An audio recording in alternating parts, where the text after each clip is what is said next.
L'information de 23 h sur RTI1. Madame, monsieur, bonsoir. Les titres sommaires de ce journal. Investissement dans le secteur de l'immobilier en Côte d'Ivoire. Des entreprises américaines signent 2 mémorandums avec le gouvernement ivoirien pour la construction de 35 000 logements pour les Ivoiriens résidents et de l'étranger. L'objectif est de diminuer le déficit en matière de logement dans le pays. De nouveaux restaurants ouverts aux centres régionaux des œuvres universitaires d'Abidjan 1 et 2. 4 pavillons de 250 places chacun mis à disposition des étudiants pour l'amélioration de leurs conditions de vie.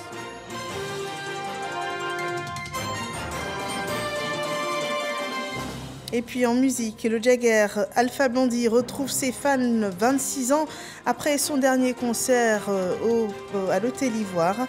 L'artiste reprend le micro et remonte sur scène en tournée.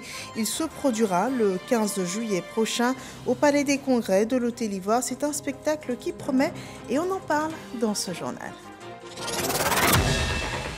Bienvenue dans ce 23 h. Des investisseurs américains manifestent leur intérêt pour les secteurs de l'immobilier en Côte d'Ivoire. Le gouvernement ivoirien et ses investisseurs s'accordent pour la construction de 35 000 logements sociaux, économiques et de standing au profit des Ivoiriens résidant dans le pays et de la diaspora. On suit cela avec Lansini Bakayoko. Ces 2 mémorandums d'entente annoncent la construction de 35 000 logements, dont 15 000 réservés à la diaspora ivoirienne.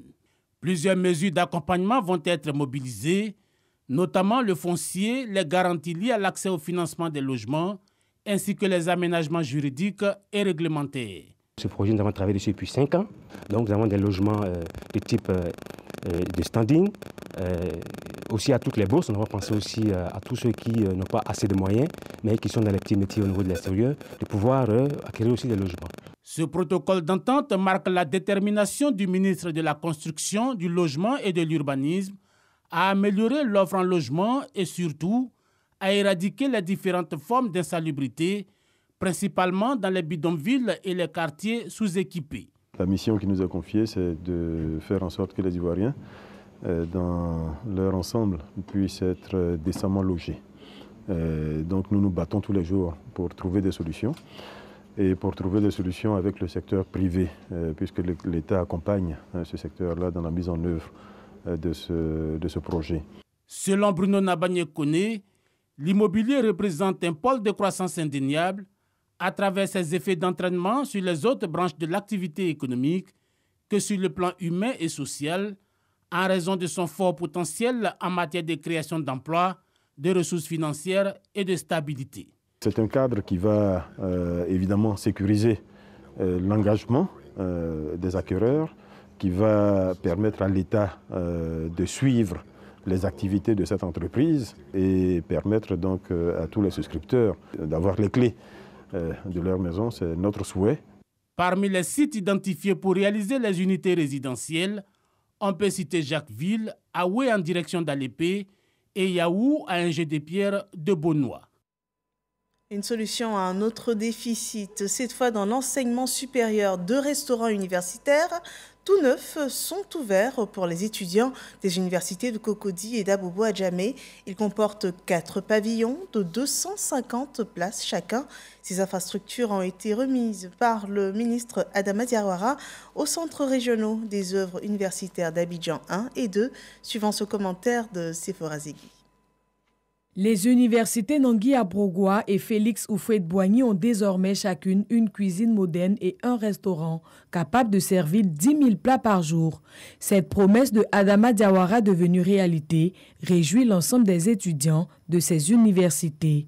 Au nom des étudiants, permettez-moi d'exprimer toute ma gratitude à Monsieur le ministre de l'Enseignement supérieur et de la Recherche scientifique.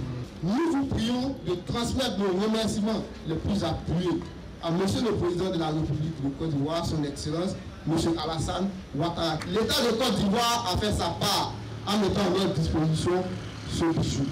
Si les nouveaux restaurants constituent un ouf de soulagement pour les étudiants, il n'en demeure pas moins pour leurs responsables.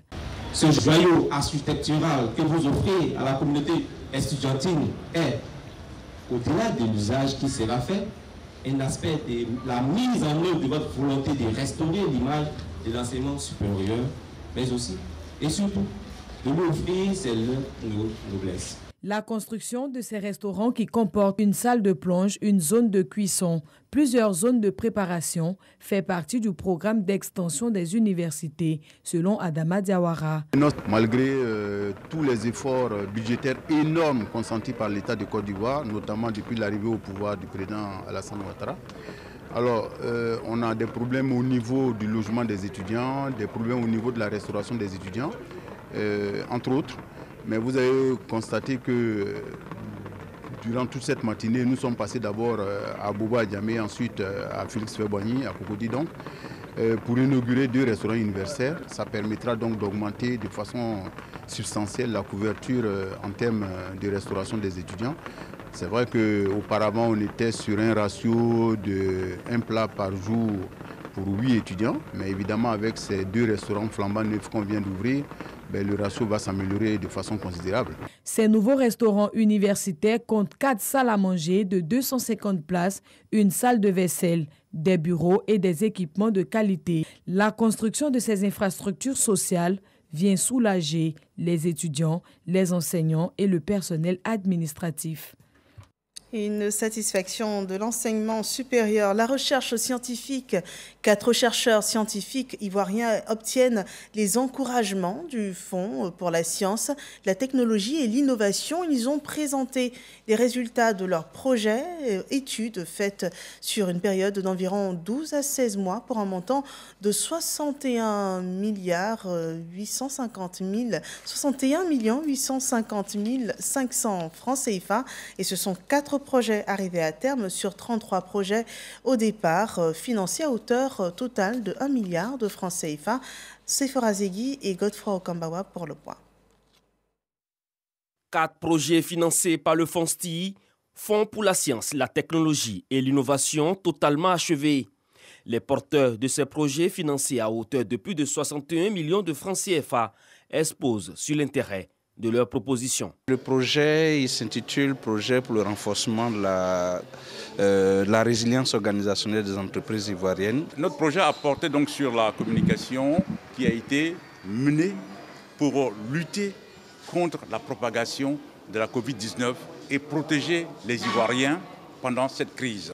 À travers cette présentation, Yaya Sangaré, le secrétaire général du FONSTI, veut promouvoir et communiquer avec le secteur public et privé et la société civile sur les résultats obtenus par la recherche scientifique.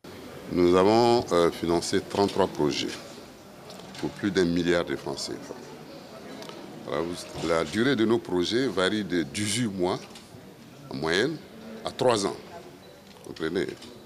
Donc, ce sont les premiers résultats que nous avons obtenus pour les projets d'une durée d'environ 12 à 16 mois. Le financement de ces projets initiés par le FONSTI bénéficie de l'accompagnement de la Suisse.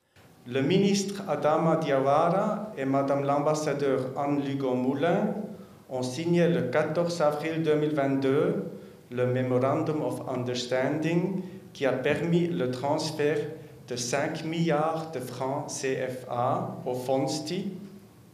Ces résultats présentés sont jugés satisfaisants par la tutelle. Je vous félicite, chers lauréats, pour le travail fourni, mais surtout pour votre disponibilité et votre capacité à restituer publiquement les résultats de vos travaux, dont je suis certain feront un large écho dans la presse nationale et au sein de la communauté scientifique. Les résultats de ces 4 projets vont impacter le développement socio-économique et culturel de la Côte d'Ivoire. En septembre prochain, le FONSTI va lancer un appel à projet spécial pour femmes. Une autre œuvre a encouragé la préservation de l'environnement. À Bongouanou, on a célébré hier la journée mondiale de la lutte contre la sécheresse et la désertification. Une cérémonie officielle marquée par l'engagement de la Côte d'Ivoire à freiner la désertification. Le récit de Hermaniamia. C'est une célébration qui s'impose comme un ensemble de défis face à l'avancée du désert et de la sécheresse. La journée mondiale de lutte contre la désertification et la sécheresse, célébrée officiellement ce jour à Bongouanou, a été l'occasion pour les responsables du ministère de l'Environnement et du Développement durable et les autorités locales de procéder à une séance de planting d'arbres à huis clos dans la commune de Bongouanou. Cette célébration a eu pour thème « Restaurer les terres, limite les conflits ». Si ensemble nous regardons dans la même direction, nous pouvons effectivement faire reculer la désertification qui se trouve être à la porte de tout un chacun de nous. Cette région était une région forestière, une région agricole qui produisait beaucoup de ressources financières. Aujourd'hui, nous constatons que cette valeur ajoutée a disparu. La région du Moronou, première boucle du cacao naguère prospère, est aujourd'hui menacée par l'avancée du désert et la sécheresse.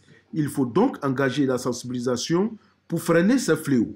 La savanisation est à nos portes. Et ça veut dire que le désert n'est pas loin. Nous sommes victimes de ce fléau puisque nous avons perdu notre position de leader dans la production de café et de cacao, les deux mamelles de l'économie nationale. Et donc, cette lutte-là nous interpelle en premier lieu. L'occasion a été mise à profit pour récompenser les meilleures coopératives qui se sont illustrées de la meilleure des manières dans la protection de l'environnement.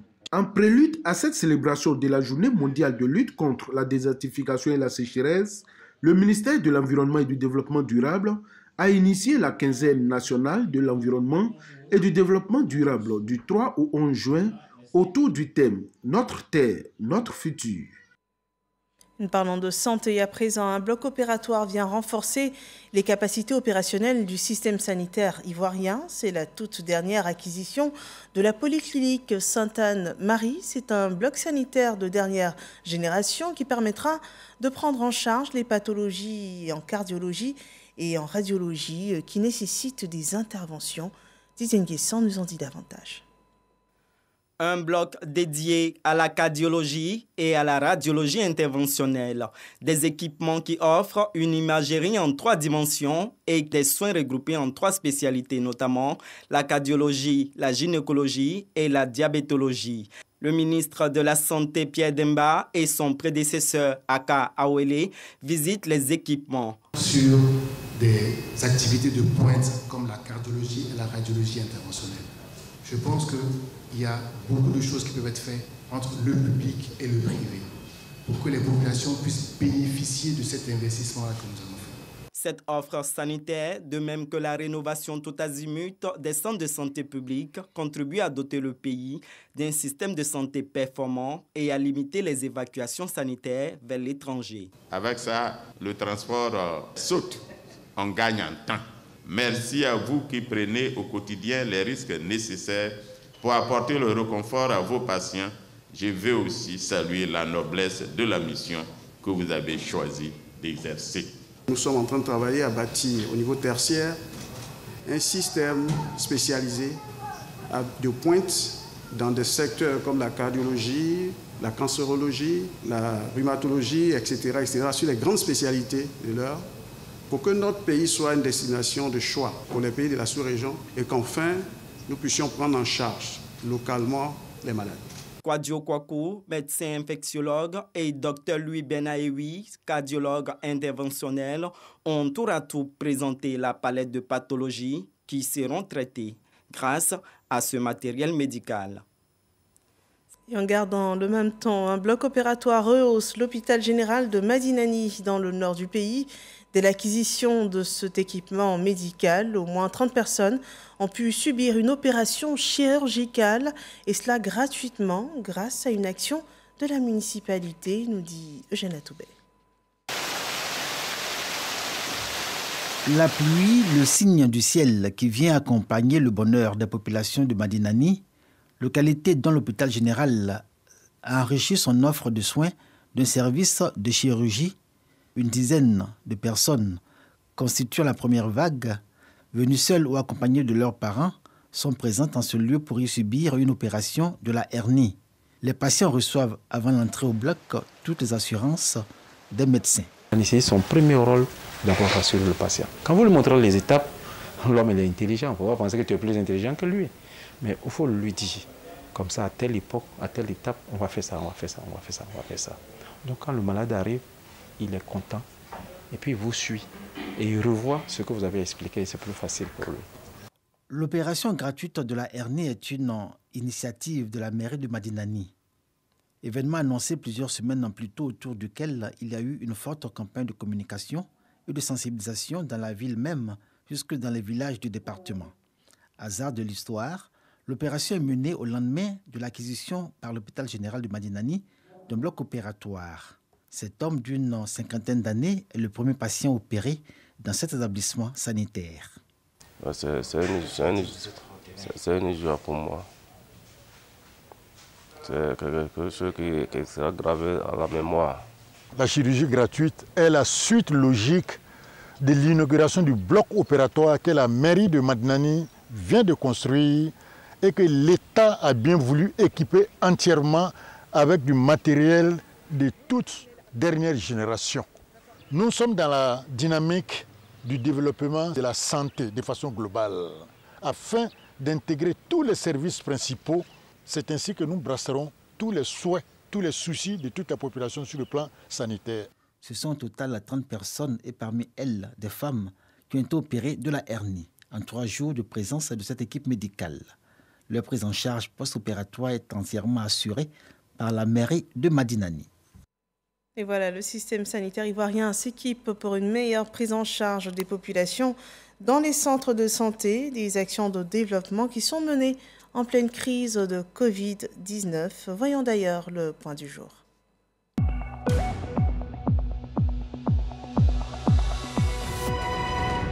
Ce 18 juin 2022, le ministère de la Santé annonce 39 nouveaux cas, 18 guéris et déplore un décès. Au total, 82 698 personnes ont été touchées par le virus dans notre pays et pour contrer le mal, 14 708 691 doses de vaccins anti-Covid ont été administrées sur tout le territoire ivoirien. En politique, le RHDP prépare les prochaines échéances électorales. Le mouvement Force 2015 était en conclave à Yamoussoukro pour définir les lignes de sa contribution à la victoire des candidats RHDP aux élections locales de 2023 et la prochaine présidentielle en 2025. Le résumé des travaux avec Soro Corona. Force 2015, Fédération des organisations républicaines pour la cohésion et l'émergence, structure proche du RHDP, Rassemblement des oufouettistes pour la démocratie et la paix, est en conclave à Yamoussoukro. Les coordinations régionales sont venues travailler sur des actions et stratégies à peaufiner pour le triomphe des candidats qui seront proposés par le RHDP aux élections locales de 2023. Pour le président de Force 2015, la victoire des candidats RHDP aux élections locales prépare également le triomphe du candidat du parti à la présidentielle de 2025. Il y a les élections locales qui arrivent en 2023. La Force 2015 donc se réorganise pour prendre toute sa place pour la victoire donc des candidats du RHDP à ces élections locales-là. Et nous pensons que bien évidemment, en passant par là, cela permettra aux candidats du RHDP de gagner donc les élections 2025. Le représentant du ministre Souleymane Diarra-Souba et celui du parrain ont engagé les responsables des Forces 2015 à multiplier ces rencontres pour la mobilisation des militants. Il nous a été donné de constater, en tout cas, des séminaristes aguerris, empreints de sincérité et qui ont une vision claire de ce qu'ils attendent et de ce qu'ils veulent que nous soyons, en tout cas au niveau du RHDP, en 2023 et en 2025. En 2025, que le RHDP reste toujours au pouvoir. Et vraiment, il tient vraiment à dire au président Zanga qu'il a son soutien et qu'il le remercie pour tout ce qu'il fait pour le RHDP. Les 2 jours de travaux ont également permis aux responsables de Force 2015 de réfléchir sur la vie de leur organisation. Le 3e conclave de la Fédération des organisations républicaines pour la cohésion et l'émergence avait pour thème « Quelle contribution de Force 2015 pour la victoire des candidats RHDP aux élections locales de 2023 ». Et hors de nos frontières, un nouvel ambassadeur de la Côte d'Ivoire est nommé en République du Congo. L'ambassadeur Touré Maman a présenté ses lettres de créance au président Sassou Nguesso. La cérémonie s'est déroulée jeudi dernier, suivant ce compte-rendu de Viviane Aïma. Précédemment ambassadeur de la République de Côte d'Ivoire, près la République fédérale du Nigeria, où elle a exercé pendant 8 ans, de 2012 à 2020. L'ambassadeur Touré Maman a été nommé le mercredi 26 janvier dernier nouvel ambassadeur extraordinaire et plénipotentiaire de la Côte d'Ivoire, près la République du Congo. C'est ce jeudi 16 juin que l'ambassadeur Touré Maman a présenté officiellement ses lettres de créance au président de la République du Congo, Denis Sassou Nguesso, au Palais du Peuple. La nouvelle représentante de la Côte d'Ivoire au Congo se donne pour mission de renforcer la coopération entre les deux pays. Le Conseil de l'Entente renforce sa coopération avec l'Union Benelux. Le secrétaire exécutif de l'institution sous-régionale était en mission à Bruxelles où il a rencontré le secrétaire général de l'Union Benelux. Ils ont ensemble défini les bases d'une collaboration efficace entre les deux institutions. Le point des échanges est rendu par Michel Digret. Le secrétaire exécutif du Conseil de l'Entente en séance de travail avec le secrétaire général de l'Union Benelux, une association intergouvernementale qui regroupe la Belgique, le Luxembourg et les Pays-Bas avec un accord qui favorise la libre circulation des services, des personnes et des biens entre ces trois pays depuis 1958. Le Conseil de l'Entente veut bénéficier de l'expérience de cette union. J'ai estimé que l'Union Benelux, qui regroupe 3 pays sur 27 de l'Union européenne, et le Conseil de l'Entente, qui regroupe 5 pays sur 15 de la CEDEAO, avait une expérience à partager et que, notamment, nous avions à tirer profit de l'expérience plus ancienne de l'Union Benelux. Nous avons, à l'issue de cet échange, projeté une coopération et nous allons continuer à rester en contact pour voir comment optimiser cette coopération avec l'Union Benelux au bénéfice du Conseil de l'Entente. En effet, nous avons eu de très bons échanges. J'étais très heureux de pouvoir accueillir une grande délégation à la Maison du Benelux, à comparer nos projets ensemble et à voir où est-ce qu'on peut apprendre l'un de l'autre.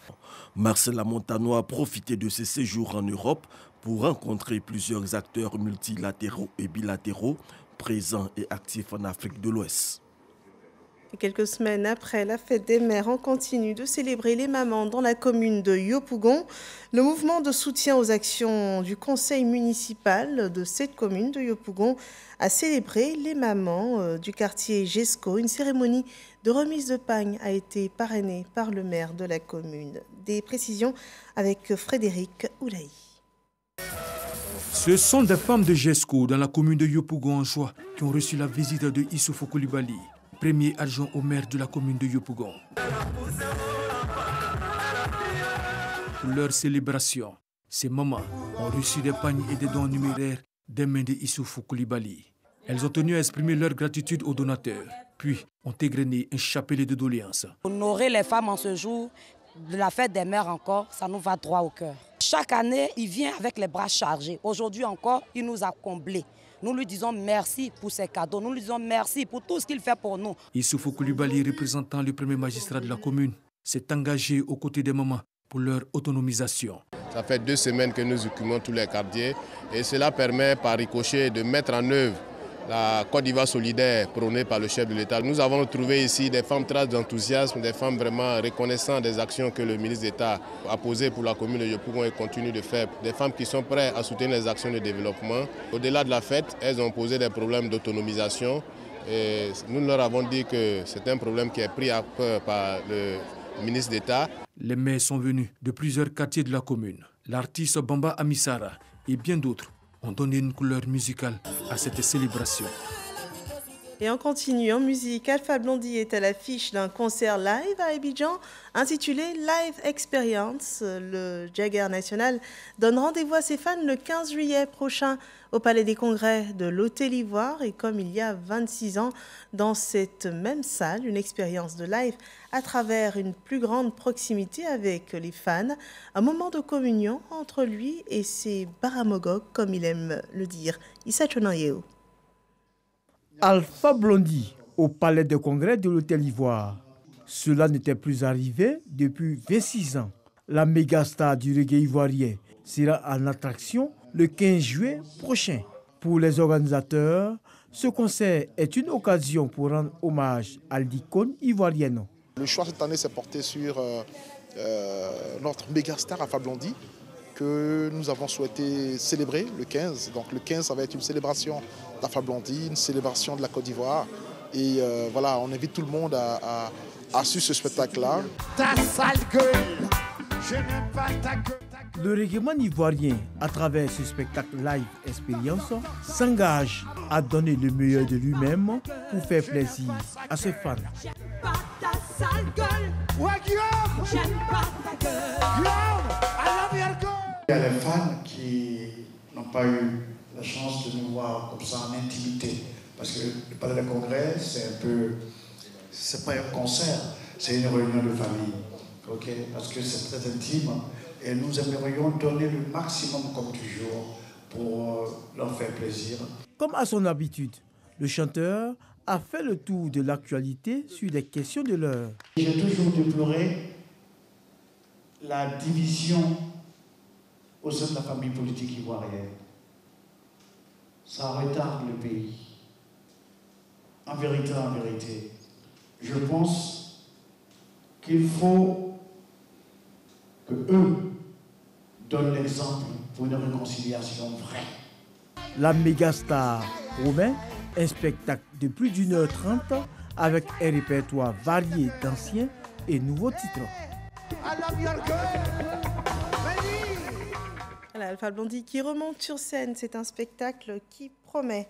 Nous retournons à Yopougon, à la place CP1. Elle était le lieu du festival FIBA pour la promotion de l'art et de la culture du canton Finan Barala, une localité de la région du Bafing. Suivant ce reportage commenté par Abou Sanogo. Voilà.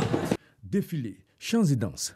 Les filles et fils du canton Finan et Barala, situés dans le département de Koro, dans la région du Bafing, mettent en lumière leurs richesses culturelles. Nous sommes au FestiFIBA, le festival du Finan Barala, dont l'objectif est de promouvoir et de valoriser la culture du département de Koro. Ce festival se veut aussi un canal pour le renforcement des liens entre les fils et filles du département, moment de retrouvailles et de cohésion. Le souhait du commissariat général du festival, c'est de déporter maintenant le festival dans la région du Bafing, dans le département de Koro. Nous sommes solidaires de ce message-là, qui est un message de cohésion, un message de solidarité et de paix dans notre département et par ricochet dans notre région, le Bafing.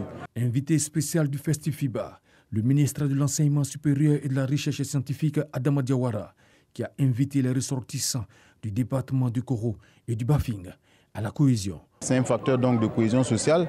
C'est surtout un moyen de faire connaître le riche patrimoine culturel de nos terroirs.